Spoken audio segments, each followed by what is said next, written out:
جژنە پیرۆزەی نەورۆز لە هەموو لایەک پیرۆز دەکەم. هیوادارم ئەم جژنە ئەم دووارە بێت لە هەموو لایەک. وەکو پێشبینی پێم باشە جژنی نەورۆز تەنها بەگەلی کورد پەیوەست نەکەین بەڵکو بیکەنان جژنێکی نیشتیمانی بۆ ئەوەی تەنها بەلایانی کوردەوە پەیوەست نەبێت بەڵکو پەیوەست بێت بە هەموو نەتەوەکان چونکە هەرێمی کوردستان و هەولێر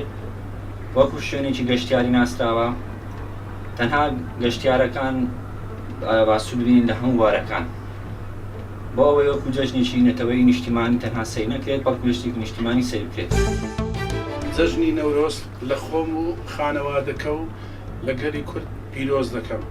یەک پەیامەیە بۆ خەڵکی خۆمان خاستن هەولێر کوردستان بۆ هەمی خەرک لە بەیانی کە دەردەچی سیارەکە برتە غەسر ڕۆژی پێشتر خۆی جوان کردیا ڕێک و پێچ کردیا بۆ چوونی بۆ نەورۆز بەس لە گەڕانەوە لەسەر شۆلدەرەکان دەڕوا هەرچی خۆر و تۆز و ژینگەکە پیس دەکا و هیچ سەبرینی ئەتو بەیانی ڕۆیشتی بۆ خۆشی بانی سەعات تاخیروی بۆ گەڕانەوە چ مشکلەیە؟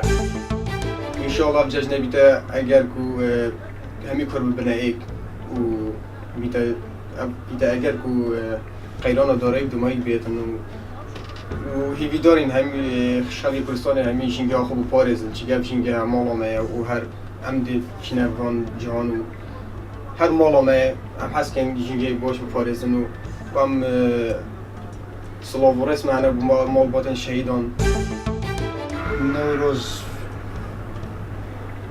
جژنێکی نەتەوەیی کوردە لە دێر زەمانەوە ئەو نەورۆز یانی پێویستە پیرۆز ڕابگیرێ بەنسبەت